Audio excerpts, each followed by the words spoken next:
Order! Order! You are an incorrigible delinquent at times.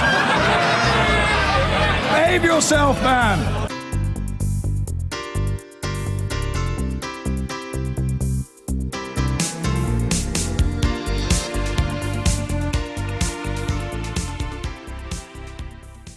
We're in Sutton Coldfield tonight, and we have with us the Conservative MP, the leading campaigner for Brexit, Jacob Rees-Mogg, Labour's Liz Kendall, who ran for the leadership last year when Jeremy Corbyn won it, the newly re-elected co-leader of the Green Party, Caroline Lucas, the Liberal Democrat health spokesman Norman Lamb, and the broadcaster and columnist Julia Hartley-Brewer.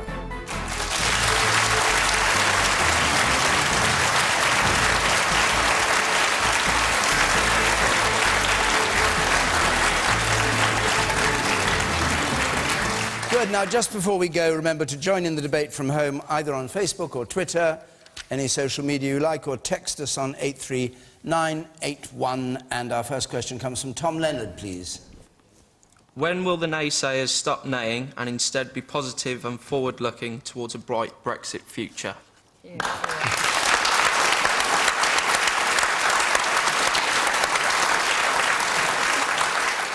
Caroline Lucas, if you're a naysayer, when will you stop naying? I don't think I'm naying. I think I'm just looking at the evidence and raising concerns about the fact, for example, that this government seems to have no idea which direction it's going in. So we had the referendum, and rightly we need to listen to what people said. I was on the Remain side, and I'm sorry that the majority went against us, but of course I accept that result. But people have had a very clear voice to say that they want to leave, but what we are not clear about is where we're actually going. And the government doesn't seem to be clear about it either. We've had 3 months over the summer where you've had the 3 different ministers all giving different versions of whether or not it's going to include the free movement of people, whether it's going to include the single market, whether we're going to be able to have the single market without free movement, and so on. So there's an absolute lack of clarity about where we're going. And this really matters, because if we don't have access to the single market, if we're not in the single market, then that has big questions about environmental protections, workers' rights.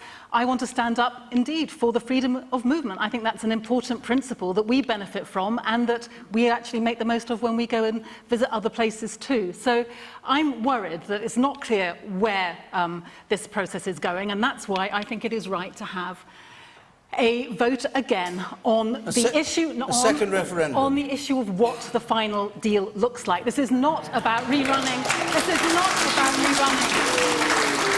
But listen,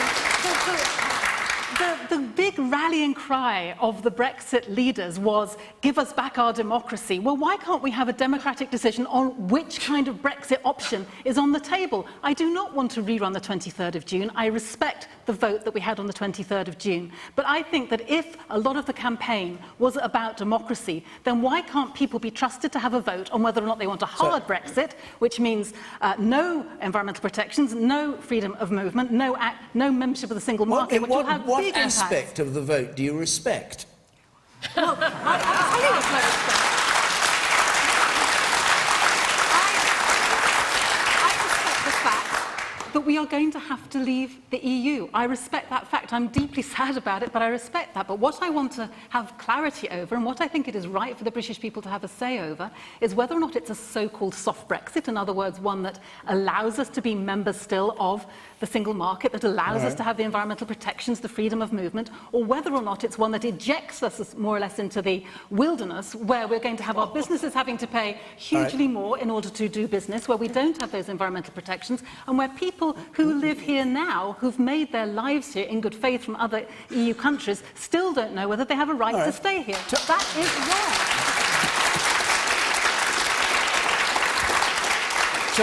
Tom Leonard, you asked this question. Is she a naysayer who's naying, in your view? I'm afraid you are.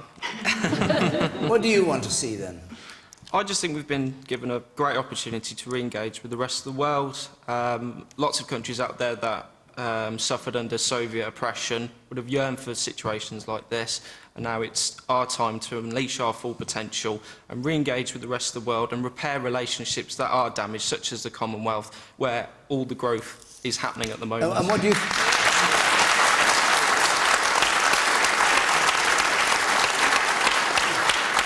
And are you restless at the pace of Things developing or not? Are you happy?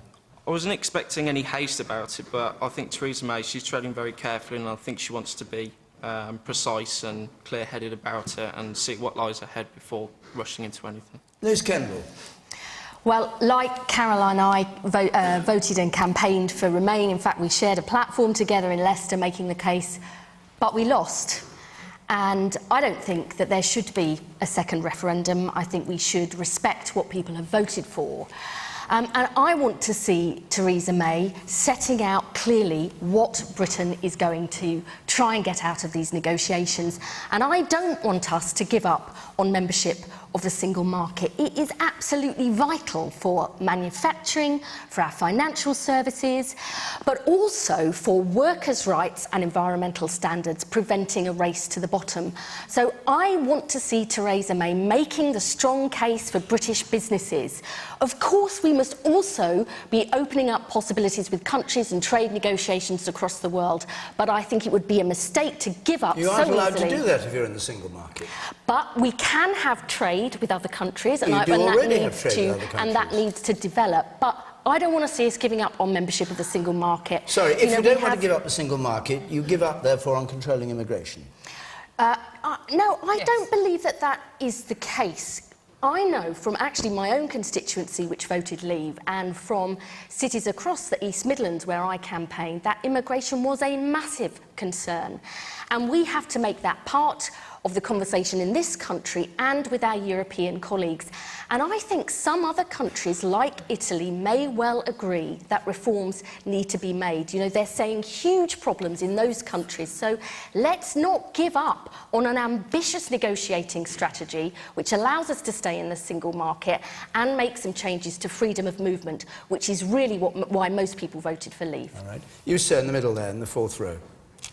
We're one of the largest export markets for Europe. Why do you think Europe is going to give up on us if we've given up on them? So everybody claims that, you know, we won't have access to this market. All of Germany's cars are sold in the UK. So why are they going to give up on us? Jacob Rees-Mogg. Well, the two members of the audience are absolutely right. Mr. Leonard put the argument better than I can. It is a wonderful, in that case, exciting... I'll leave it to him. Do you want to stay swap, silent. sir? You're absolutely right. I'm just going to reinforce his points. It's such an exciting opportunity, and the opportunity is through leaving the customs union so we can trade freely with the rest of the world, and that means we have to come out of the single market, which is the force of regulating us. And the problem with the single market is that means we are effectively in the European Union. And so when Remainers say they want to stay in the single market, that is code for saying they don't like the referendum result. So if we're really leaving, we have to be out of the single market. And the point you make, sir, on trade is absolutely spot on. We have a deficit with the rest of the European Union of between 80 and 100 billion pounds a year. We are the major customer for the European Union of any country in the world. Whilst we're still in the EU, the biggest customer is the US. Once we're out, it will be us. All those German car manufacturing companies. Irish beef is almost all bought in the UK. What about French wine? Are they really going to stop selling us champagne just because they're cross with us? I think it's very unlikely. They will all have to agree together, won't they, Jacob? When you go through these different countries trying to itemise why people might still want to have a trading relationship with us, you forget the fact that when it comes to negotiating with the EU, all of them have to agree it. And we've already seen, for example, the so-called Visegrad countries, the Czech Republic and Slovakia and others, who are saying absolutely they are not going to accept anything that doesn't accept that we need to have freedom of movement for them to be here. So your idea that we can pick off these countries just doesn't work. If they don't allow us to get out free movement to people and say they won't trade with us, there are 1 million jobs in Germany that relate to selling manufactured products to the UK. So that's quite an important economic factor. And if they say that, we fall back on WTO rules, which is an average 2.4% tariff. The pound's fallen by about 15%, more than wipes out the tariff. So the economic opportunity is huge. And as Mr. Leonard, you said, we need to be looking at the world. The next 100 years is not going to be about a sclerotic, failing European Union. It's going to be about China and India and Brazil. We've heard from a couple and that's our opportunity.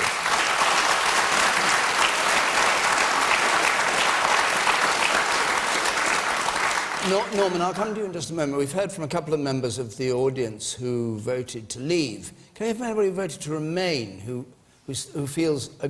yes. Do you feel upset by what's going on now? Do you wish the government would get on? What's your view? I just think there needs to be some decision on what it's going to look like.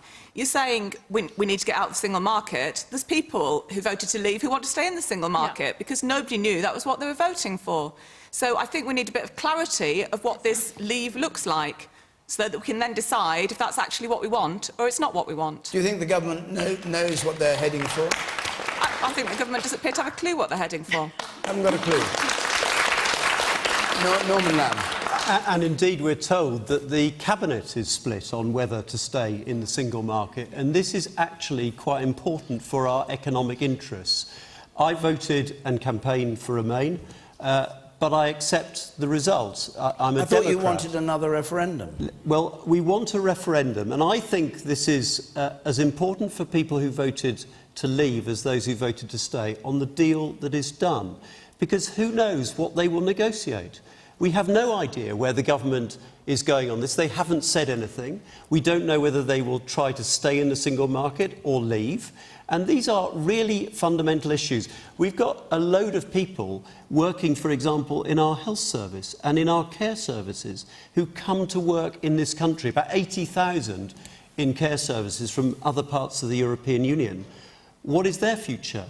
What happens to future people who want to come and work in care services, in the NHS or in any other part of our economy? And I do think in all of this, it's really important not to lose sight of the fact that whilst there are concerns about immigration, immigration is also incredibly important for our country. And we should, for a start, guarantee all those people who are already here the right to remain. I think leaving them in the lurch is outrageous. So,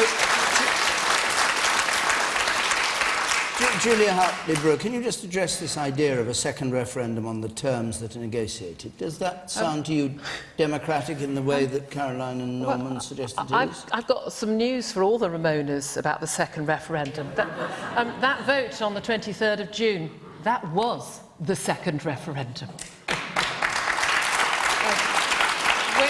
We keep being told by Remain campaigners that, we just have no idea what's going to happen. We haven't got a clue. Well, we didn't have a clue, it turns out, back in 1975, those who got to vote, what was going to happen. We didn't have a clue all the times there were major changes to our relationship to the EU without anyone ever bothering to ask the British people. It's amazing how many people who love the EU didn't think that democracy mattered for all those decades when they were handing over the democratic powers of our parliament to another body overseas. That's not an argument. Wait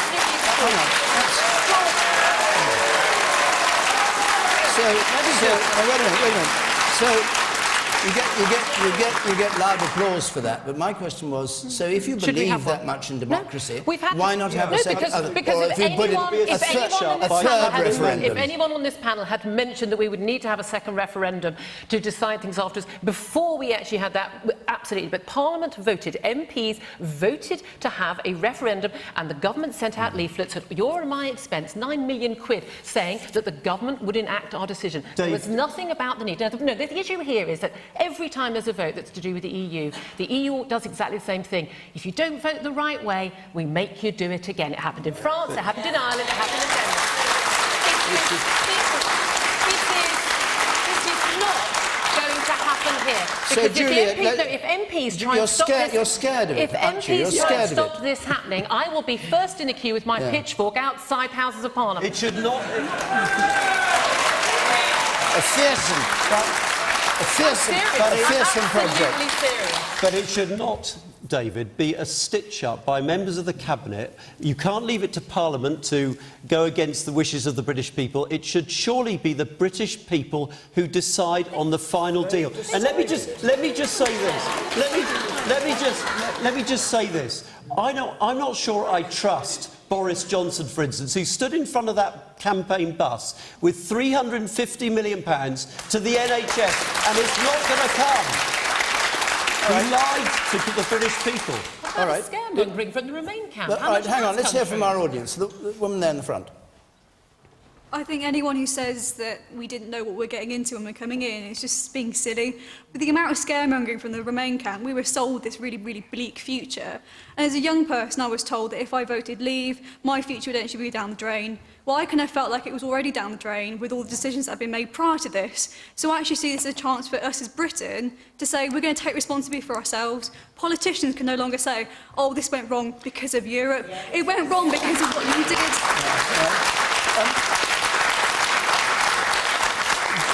Jacob, you haven't answered the point about a third referendum, we have to call it, because we did have one back in the 70s.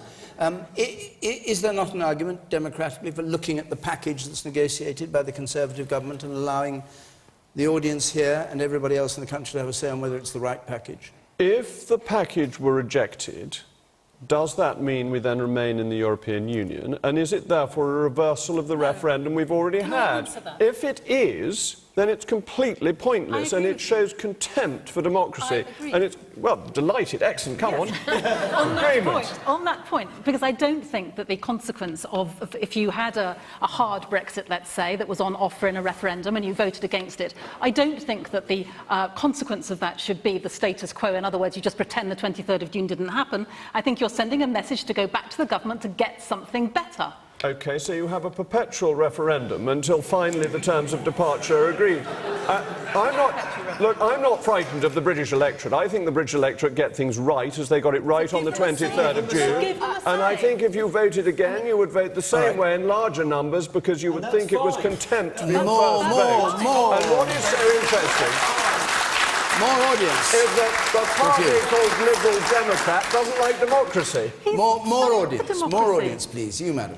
But there are two clear things that can happen now that we've left. The one way is we stay in the single market, and the other is that we leave. Both of those involve leaving, but they're two completely different scenarios. And both people everyone who voted for leave would have clearly thought of both. So isn't it fair to give the British public a say in this? Absolutely. And the woman up there in the white, yes. You, in the white shirt. My question would be, if the British electorate are responsible enough to decide to leave the European Union, aren't we responsible enough to decide how we leave it? Exactly. Here, here. Well said. All right. And you, sir, at the back, in the checked shirt. I think as nobody had a crystal ball when the referendum took place, nobody knows the long-term impact of Brexit. And I think, therefore, another referendum will give the British public the same dilemma, and they'll just be voting on the basis of chance rather than fact. So you just leave it to the government and, and the three wise men to decide? Well, yes? I think the government and the three wise men will have more information than the wider general public. Don't believe that. All right. So everybody trusts them, do they, that do this? The woman in orange there, what do you think? Frustrated by all this talk about greater clarity over what the government's planning to do. I negotiate contracts for a living, and if I had to go into negotiations with the other side knowing what my tactics were and what my baseline position was, it would make my job a whole lot more difficult. And that seems to be what we're asking Theresa May to do. But do you mind helping with the negotiations, please? But the problem is for many companies. So the Japanese government says that Japanese companies who employ 140,000 people in the UK want to know about what tariffs they may or may not be paying, what the regulation system will be, and whether it will be consistent across Europe, whether they'll still be able to get workers from across Europe if they need them and the skills here. And that is going to determine long-term investment decisions for the future. So companies, manufacturing companies and our financial services need clarity. But because they need to plan for the future. Prime Minister should say what's happening now? Well, they or should have Article 50 now, or do what? No, I think it's more important that we get this right and we take our time to do it. You're just saying the Japanese are impatient and you've got to please them. No, what they want to know is what is the deal that might be coming forward. Well, how can they know it if it hasn't been because negotiated? The government is not having those discussions with people, whether they are financial services or the manufacturing companies. They don't know what's happening, and they need to, because if you run your own business, the thing you want above all is certainty for the future, and they're not getting that now. I'm going to move on because Brexit will come back week on week until the negotiations are complete, and then we'll have Norman Lamb back and Caroline to say there should be a third referendum. Let's just before we take another question, we're going to be in Boston in Lincolnshire next week. Very strong Brexit area, incidentally, and Neath in South Wales the week after that. So do come, speak your mind to the panel and to the public. The details are on the screen of how to apply, and I'll give those later on. Let's go on to a second question. This from Ted Woodley, please. Mr. Woodley. If Jeremy Corbyn wins this weekend, is it time that the MPs who oppose him either sign up to his programme or move aside?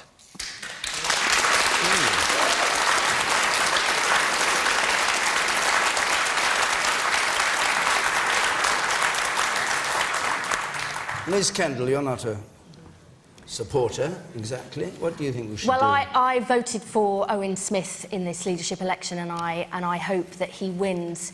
But whoever is elected on Saturday needs to unite our party and take the fight to the Tories. But I don't think that you get unity by telling people, you know, they have to support you. You get it by showing that you can lead a strong and effective team, that you can set credible policies that are right for this century, not the last, and that you can actually convince the public to support you, not just your members. And we have got a mountain to climb as a Labour Party if we want to get elected in 2020. Over 100 seats that we would need to win, and we can only do that if we really talk to the public and not just ourselves. It is easy to talk to people who already agree with you. It is much tougher, as I discovered during the referendum campaign, to talk to people who disagree. But we have to do that if we want to get back into government and put our principles into practice. And does that mean you would or wouldn't sign up to Jeremy Corbyn's programme? Well, I disagree with Jeremy on many issues, particularly around defence and our membership of things like NATO. I think it's very important that Labour remains a strong party on defence. Whoever is elected, I don't think that I'd put myself forward to serve in the shadow cabinet. We have got some great people who can take the fight to the Tories, but we also need, I think, to do some serious long-term thinking about the future of our party and what we've got to offer to the country, and that's what I'll be focusing on over the coming years. Ted Woodley, you asked the question. What's your view? I'm not a member of the Labour Party, but I do support a lot of Jeremy Corbyn's socialist policies. And I find what's happened with the growth in the Labour Party extraordinary. And I just think that the growth in the membership of the party. Yeah, the growth of the membership of the Labour Party. And I just can't see how it's compatible having politicians like, with respect, Liz Kendall, who, in my opinion, represent the past, the period of the Labour Party's, well, one of their worst periods during the Tony Blair time. Won 3 general elections. I don't see. Well, you lost over 4 million votes during that time. The gap between rich and poor ballooned during New Labour's time. I think that there's a whole layer of young people and working class people who see Jeremy Corbyn as not perfect, but offering something different and having a bit of a different view of politicians in general, and that has to be welcomed. And do you think that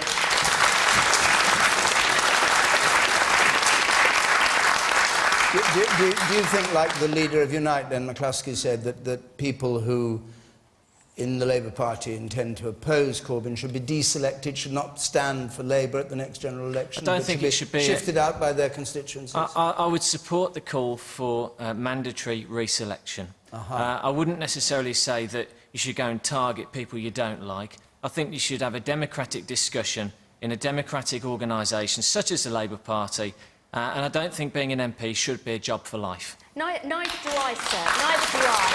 But, we already have a process for reselection of MPs. Nobody has a divine right to be a Labour candidate or a Labour MP.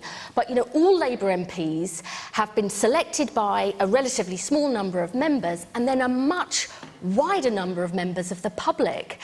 That is a serious responsibility on Labour members, and to actually tell the public that they don't have the right to choose someone who they already think is the best person to represent their area, I think would be a really serious issue, especially if it's for internal factional issues. If they want to have their say, they can join the Labour incompetence. Party and take part. If they don't want to have their say, they don't have to take part. It's a free country. Julia Hartley-Brewer. What a depressing conversation. I have to, genuinely, is it just me? I'm a great believer in democracy, as we were discussing in the last question, and the thing about democracy, you have a government, but you also have Her Majesty's opposition. And the reality is that the Labour Party needs to make a decision right now, whether it wants to be a serious alternative government in waiting or a Friday night Marxist book club. It can't be both.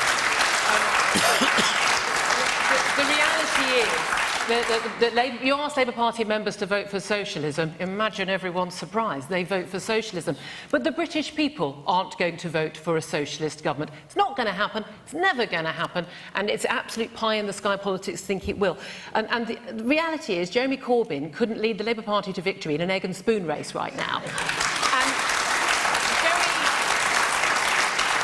Very good, hard-working, sensible MPs like Liz Kendall, who talk about the real issues affecting real people with proper substantive ideas for how to actually solve some of the problems that are affecting, you should say, the working-class voters who are dreaming of a utopian socialist future, are actually going to be falling by the wayside. I think that's a horrible mistake. I don't know what Labour MPs should do right now, because they're in a situation they're facing deselection for simply speaking the sense and speaking the truth, or they're going to face losing their seats in 2020. I mean, the only thing I can suggest is go off and get another job. There's some vacancies on Bake Off. No way.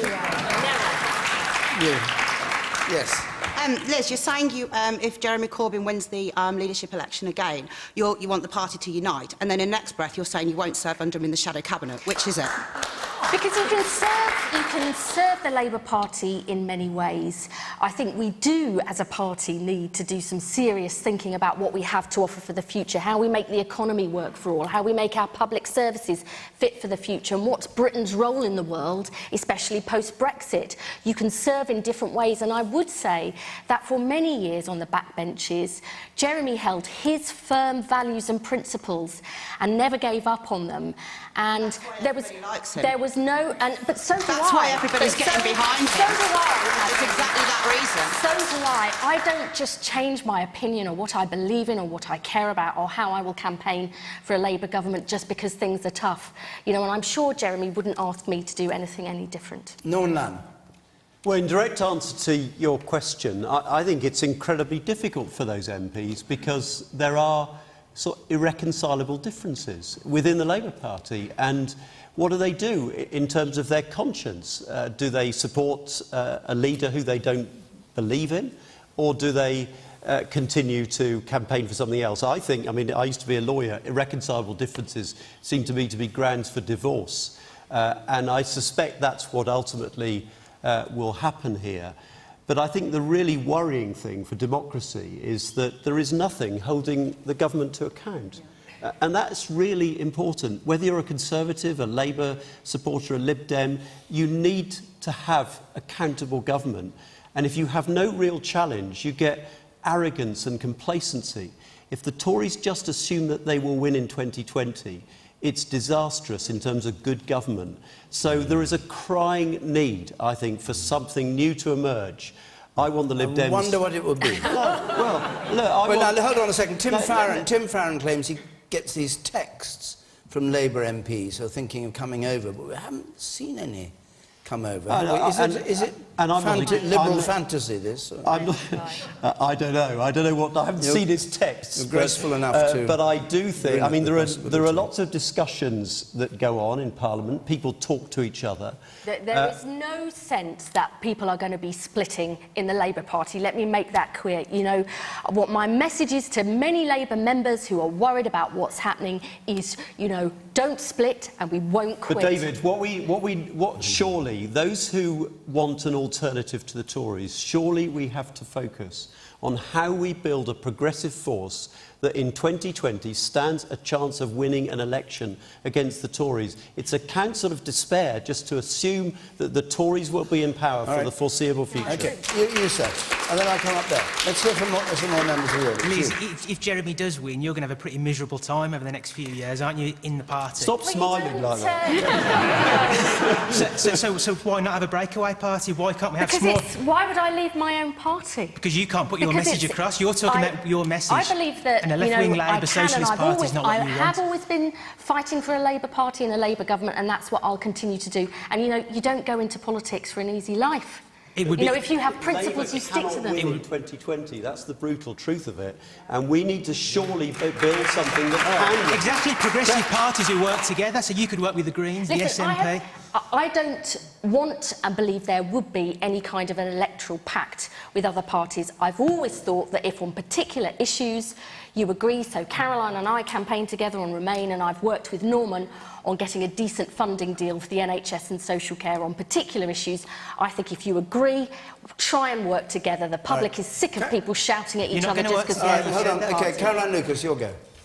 Thank you. Well, to go back to the question, I think that if he wins, it is absolutely crucial for the party to unite behind him for the reasons that Norman has said, because over the last few months, essentially, we've seen the government getting away with huge amounts in terms of rolling back the state, privatising the NHS, going ahead with the Brexit in a way that's completely unaccountable, ignoring climate change.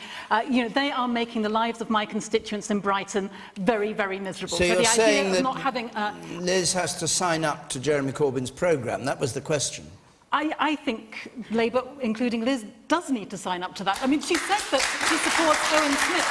There's actually not that much difference between what Owen Smith is saying on a vast number of policies and what Jeremy Corbyn is saying. But I think the crucial thing something is, that you felt was against your principles and your values, I want to say Caroline. that I think, as well as uniting, what Labour needs to do is to be a bit bolder, because Norman is right, whoever their leader is, the chances of Labour winning the next election with an outright majority are vanishingly small. Nil. And therefore, we do need to look at ways of seeing how we can do better for our constituents by working more closely together. I want to lay a challenge to Jeremy Corbyn to say that what he should be doing, if he wants to do politics differently, as he says he does, is to embrace electoral reform. Let everybody's vote count all year round, not just in referendums, and then we might be able to get the kind of politics we need.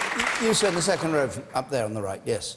I think any leader whose method of uniting the party is to say that unless you agree with me, you have to leave, is not fit to be a leader and certainly not fit to be the Prime Minister. And just hold on, Norman. Jacob, your turn. Thank you. I agree with Norman Lamb's point, which I think is spot on, that good government needs strong opposition. I like it from a narrow party political point, that there is a hopeless opposition, but I value the Constitution even more than I value narrow party political points. And I have a sneaking admiration for Jeremy Corbyn. I think he is an amazingly honest and straightforward politician who says what he thinks.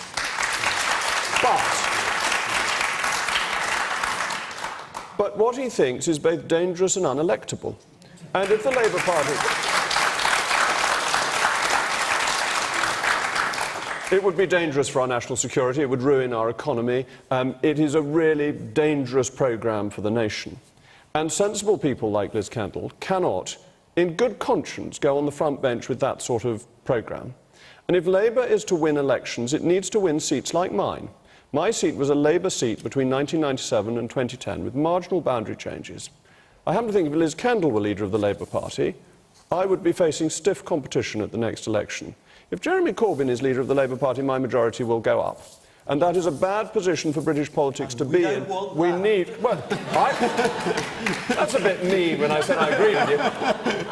But we need serious opposition. It's really good for government. It makes government think about things more carefully. It's good constitutionally, and it is the proper process. But Jeremy Corbyn cannot be that. And what he is doing is destroying the Labour Party, in my view, and that is a short-term political advantage for us.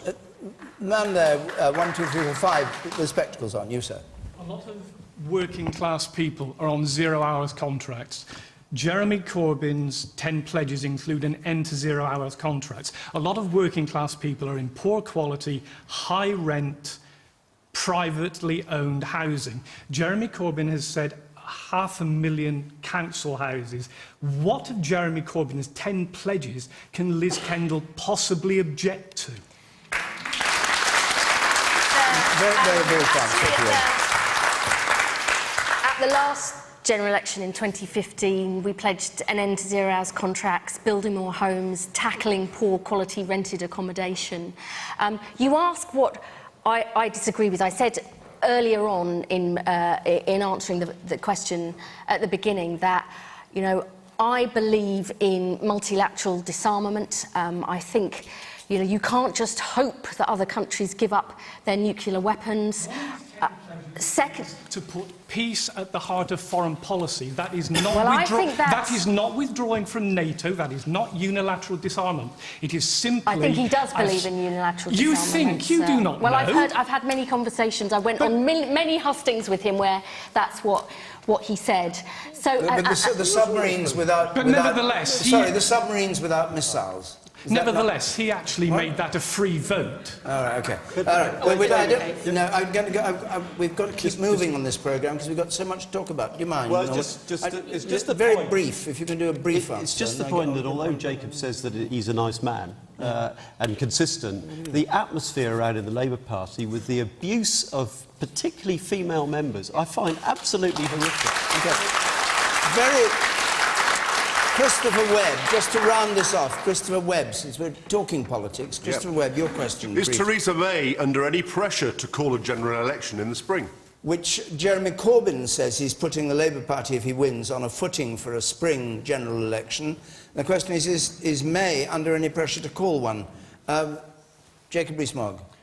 I don't think so. I think we would win by such a large majority if we were to have one that there isn't huge pressure coming from outside. No leader of the opposition ever says he doesn't want a general election, for the obvious reason that it looks as if you're frightened that you won't win.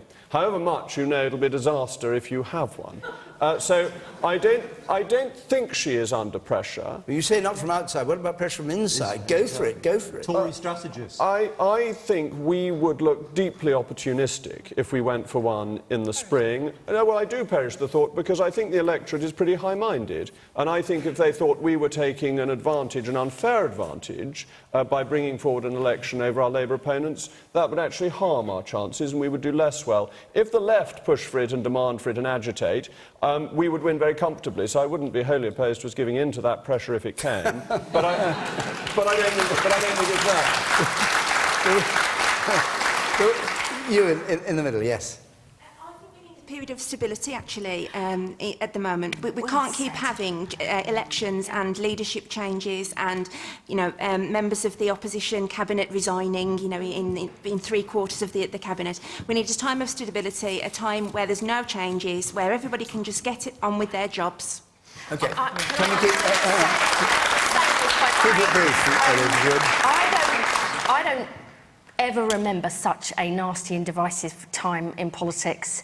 I don't mean what's happening within my party. I mean, I think some of the anger and division over the EU referendum and real leadership is actually about trying to find the things that people have in common, what unites us rather than what divides us. And that's the leadership we need, not just in my party, but in the country, because things feel very fractured and divisive between those who voted Remain and Leave, pro and anti-immigration, young, old, So would a big general citizen. election clear the air, in your view? No, I think you have to have a reason for having a general election, rather than just taking opportunistically that, you know, you want to try and wipe the opposition out. To be honest, you know, I think that the Tories are all over the shop on Brexit. They're trying to take us back to the 1950s with their proposals on grammar schools. They've cut inheritance and capital gains All right, but tax, don't do the list. We're which will talking bring about us an back to election. the future. Well, that's my view, and I don't All think right. they've got the leadership the country needs in future, and I'll always be prepared to make that case. Caroline Lucas. Well, I don't think that she has, that Theresa May has a mandate for a particular version of Brexit, as I've said before, so I think a general election could clear the air on that. I also think that it's quite wrong that we have a government elected on 24% of the eligible vote. The idea that that is somehow democratic, I think, is wrong. So yes, I'd like a general election, but please can we have it under proportional representation?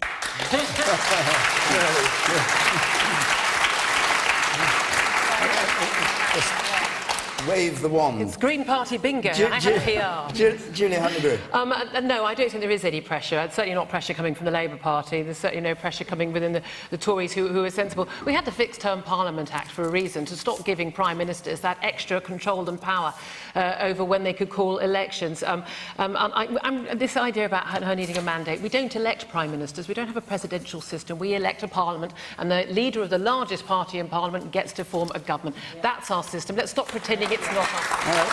Well, briefly, Norman Lamb, if you would. I suspect she is under quite a lot of pressure from some Tory strategists to have an election. The temptation to go soon to destroy the Labour Party must be quite considerable. But, and I think there is a case for it because of the need for a mandate for the negotiations, but we've already discussed that, so we won't go back on that again. But I think overall, I think it's unlikely we will have one. If we do have one, it should, as Caroline says, be on a fair voting system, because at the moment, the last election, the last election, 25% of people voted Green, Lib Dem or UKIP, and there are 10 MPs for 25%. That's unacceptable in a democracy. Thank you. Right, we'll go on. We'll go on to another question, and this one is from Chloe Jones, please. Chloe Jones. Should we pay more in taxes for the sake of the NHS? Should we pay more in taxes for the sake of an NHS that's recorded a record deficit of £2.5 billion, very nearly? Julia Hartley-Brewer, should we put taxes up for the NHS? I don't think it's really a question of whether we should. I think we're probably going to have to. We're getting fatter. The question is, should we? Well, yeah, well not will we have to. Here are the choices. We can either agree that we stop providing all of the care from the cradle to the grave, and we stop funding IVF. That's been in the news today about couples unable to get the IVF that NICE has said they're entitled to. We stop funding all the new cancer drugs. More treatments, more drugs coming onto the market every single day that cost vast amounts more money. We either decide we're going to spend less on that, or we decide that we're going to stop treating people who bring on their own problems, people who are obese, people who smoke and the like. We can make all these different choices, or we can simply say that we pay more tax to pay for what's needed. I think we do need to have a debate about this, and I would like to think we could take this debate out of politics and make it a sensible debate about the real choices that we've got. But realistically... But here is the debate, and you have a chance to say where you stand on it. Realistically, I don't think we're going to have a choice unless we all stop getting older and we all stop getting fatter. But you're not saying what you think. Do you? I mean, Norman Lamb, for instance. Yes. Norman Lamb has said a penny on income tax would raise £4 to £5 billion a year. Are you in favour of that or not? I'm not in favour of a hypothecated tax. No, I think it should come out of general taxation. That I'm not in favour of. But yes, we should spend more. We spend a smaller percentage of our GDP on our NHS than do France and Germany, and that's the reason why we have waiting lists and why we have But again, that begs the question, because what we do with our GDP is one thing, but whether you need to raise taxes to increase the amount of money the government has to spend is another issue. I suppose we could always use the magic money tree, but I'm not sure that exists. All right, Norman Lamb? Well, look, the NHS and incidentally also the care system, care for elderly people, care for disabled people, is on its knees. We're seeing more and more operations being cancelled. There's been news today that there are tens of thousands more operations cancelled than the official figures suggested. We've got endless people delayed discharge in hospital. I've got a little lad, 9 years old, who may have autism, and his parents were told he had to wait 3 years for a diagnosis at the age of 9. This is a disgrace, and we're spending a significantly lower proportion of our national income on health than most other European countries. Where would you divert from to pay for health? Well, I'm arguing that we need to think about extra taxation, and I, for one, would be prepared to pay it. The question is this: how important is it that we get care for our elderly mum or our dad in their hour of need? How important is it that a teenage girl with an eating disorder gets treatment when she needs it? Families all over this country are being let down by the NHS. We were let down in terms of mental health in my family. So I am prepared to pay extra if necessary to ensure we have a decent, efficient and effective NHS and care system. You start there. In the third row from the back, yes. The man in the third row from the back. Shouldn't we use the money that the Conservatives want to make a 7-day service by using that money to perfect the 5-day service that currently stands? Norman Lamb referred to some problems with being discharged, etc. And abandon the 7-day in favour of just going back to the 5-day, yes? Well, we need to make sure that a patient is safe whenever they fall ill. We can't have a situation where if you fall ill on a Saturday or a Sunday or late at night, you're at more risk than at other times. There are real risks sometimes, particularly with out-of-hours services, which in rural areas are often completely threadbare. But all of those minutes by Jeremy Hunt about the no, reason for the junior absolutely. doctor strike being because we needed the 7-day NHS. Let's just make sure people know that those junior doctors are working 7 days a week already. Let's just come back. Jacob Rees-Mogg, you were part of the campaign that said there'd be £350 million a week more to spend. That's what I read on the bus. That's what the bus said. It was an opportunity. It didn't say they would. They weren't No, elected. Well, sorry. All right. Well, let Jacob answer it. Should we pay more taxes for the sake of the NHS? Because clearly the impression was given Brexit would mean more for the NHS anyway. We should not pay more taxes because we are already taxed to broadly the historic limit of taxation in the economy. If you look at figures going back to the 1970s, the tax take to GDP varies between 34 and 38%. If you look at the Treasury Red Book, we are heading towards the 38% level. So it's not a question of raising more taxes, it is a question of allocating expenditure where you think the priority is, which is why the government has decided, as requested by the head of the NHS, to allocate an extra £10 billion to the NHS, which, as it happens, coincides with the net saving from leaving the European Union, but that's a side issue, and has brought forward £6 billion of that into this financial year. And I think that is very important. I think that the NHS does need more money, and the government is providing it, but there is not actually room for increasing the total tax burden on the United Kingdom. So it is a question of how you spend the money we are already taking in taxes, and then your priorities. And yes, once we've left the European Union and we are no longer making contributions, that is money that could be allocated to the NHS. Do I think that's a good idea? Yes, I do. Liz Kendall, do you accept that 38% of GDP in tax is the maximum you can go to, and therefore there's no room for increasing taxation? No, I absolutely believe that we need to put more into the NHS and social care, crucially, and that the fairest and most efficient way to do that would be through more taxes. I think there are other options too. But look, the truth is, we are living for longer. We will need care and support. Yet we have 1 million people who get no help with the basics of daily living, getting up, washed, fed and going to the toilet. 1 in 3 family carers have to give up work or reduce their hours to look after their loved ones. So what will you do about it? The descriptions are easy. Sense. Everybody does the description. Everybody knows the problem. This week I joined with Norman and Dan Poulter, who was a former Conservative minister, to say we need immediate action in the autumn statement. And then we need a proper, independent, cross-party commission on the long-term funding for health and social care. Where would you take the money from, Liz? I think that we should pay more in our taxes. I think we also need to look at very difficult questions about whether the wealthiest older people who have the means may be able to contribute more. For example, I think that winter fuel payments should be restricted to the very, taken from the most affluent older people, because when half of British households have seen no increase in their take-home pay since 2005, I don't think you can ask working-age people to pay all of the costs that we're going to need to put into the health and social care system. But what normally happens is, when any politician raises these questions, there's screaming headlines and all hell breaks loose. That's why I think we need this cross-party commission to set up something sustainable for the future. Caroline, I'll come to you then. Let me just hear from 1 or 2 more members. Yes, the woman there on the right, and then I come to you. Yes, you. I think it's an easy answer. I think you stop fining hospitals for underperforming on targets that are absolutely impossible. I think you stop saying to hospitals you are subject to rigorous cost improvement programmes because you've got to save money. And I think you stop saying to clinical commissioning groups you've got to stop saving money and you've got to find resources elsewhere.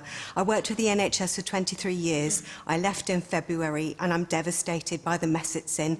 But what exactly are you saying you do?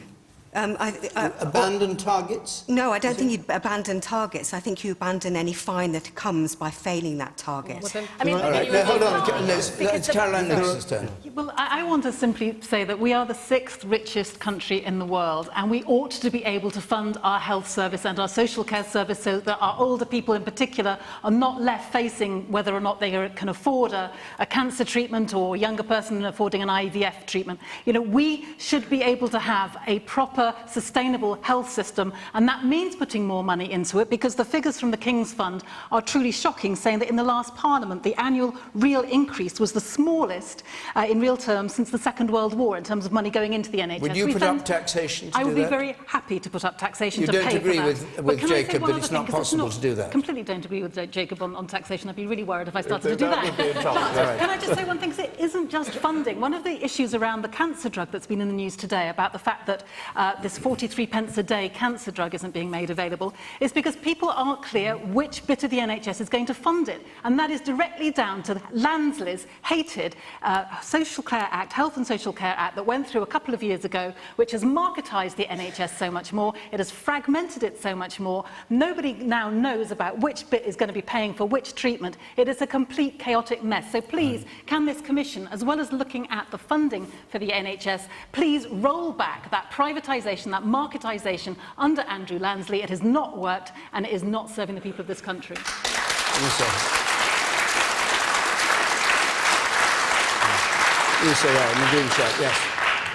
I think for me the answer is quite clear. I mean, there's large corporations in this country which avoid massive amounts of money. All that money could go straight to the NHS. I don't understand why the government is just not doing anything to do with these large corporations, avoiding billions of pounds. Okay, and you wrote that. Yes. I have an NHS-funded IVF baby, and I, for one, would pay more tax to make sure that everybody else has that opportunity. Hang on a second, moment. Hang on. I will come to you. Yes, you in the white. Yes. Yes. Me? Yeah. You. Can I just say, I think there is a simple answer, believe it or not, to this. The NHS chief execs earn huge, fantastical salaries. And quite honestly, some of them can't cut the mustard. Absolutely. And hang on, and if they reduced some of those ridiculous salaries that we will never even dream of, that money can, well, go towards mental health. That is really what's needed here, is good mental health. Yeah! All right. And you, yes, I said I'd come to you. Yes? The woman in yellow here, your turn. Briefly, your turn, yes. Go on. Far away, but brief if you would. Yes, well, I've got, at the moment, I have a husband on dialysis 3 times a week. And my feeling towards the NHS at the moment is that 2/3 of the money goes towards salaries, pensions, bonuses and perks, and the rest is on the patients, because dialysis patients are having their time reduced that they need to live, because nurses need, it's time for them to go home. It's happened to my husband, and it's happened to a heck of a lot on the unit. They reduce the time so that the nurse can go home. So who is the NHS working for? The patient or the staff. Right, I'm sorry, but that is what is happening. Just picking up on the lady's point, we've got to end these rewards for failure, and as the Chief Executive of Southern Health, with a remuneration package close to £250,000, has been put into a job which didn't even exist 3 weeks ago. And she wasn't even interviewed for it. And at the same time, mental health patients lose out. They are suffering discrimination within our NHS. They do not have the same right to get treatment on time. And that is a scandal. So we need to end that. And here's the thing. Look, Jacob, you say that they're giving enough money to the NHS, but we are planning to spend a reducing percentage of our national income on health at a time when demand is rising rapidly. That makes no sense wherever you are on the political spectrum. All right, let Jacob answer that. A reducing percent, and then I want to take one more question before we end. Very briefly. Is it true? The only way to provide more money for the National Health Service is to grow the economy. If you just put taxes up, you risk shrinking the economy. It is absolutely the wrong thing to do. This 38% limit was not breached when Harold Wilson was Prime Minister with tax rate at 98%. If we were healthier, more people could work. Just Yeah, increasing, focus on prevention would be a very good thing. Taxation is absolutely not the answer. All right. Well, you're right about the bureaucracy. At the moment, we're spending... Well, we've halved the number of managers. We are Let's have some order here. Hold on, billions. Liz, stop, please. We would, just remember. You have your say. So if you cut the, That's all right. if you cut the bureaucracy and all the, you know, the layers of bureaucracy that contracts have to go through, if you get rid of all of that, all the hoops people have to jump through, then maybe that would free up a lot of money. In the NHS. All right, we've got a couple of minutes left. We've got a very distinguished panel here. We've got an election coming up in the United States. Debate's coming up on Monday. We have a question from Thomas Swinburne. We have 2 minutes to answer it, but let's just have the question, please, Mr. Swinburne. What impact would a President Trump have on the UK? OK, very brief answers, because it's a bit... Well, you can't give a short answer, really, and make sense. But, Jacob, you were said to be a supporter of Trump. You said you'd vote Republican. Are you a vote supporter? I don't think it's wise of British politicians to be rude about potential foreign leaders. I think there is a serious chance that Mr. Trump will win the presidency of the United States. And it will be a total disaster. And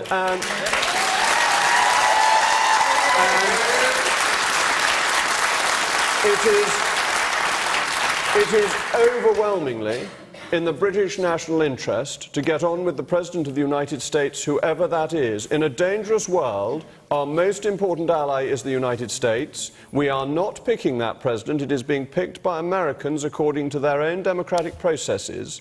I have confidence in the American people to choose their own president. It is not for me to second-guess them, but it is for the British and in the British interest to get on with whoever is the President of the United States.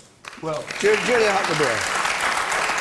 We've only got a couple of minutes, very quickly. I have to say, we've had lots of health concerns about Hillary Clinton. I would sooner vote for Hillary Clinton in a coma than Donald Trump wide awake. My best hope, we've had a lot of space missions recently. We're going to far-off planets in the solar system. I think we just have to start a new civilization somewhere else. Caroline Lucas?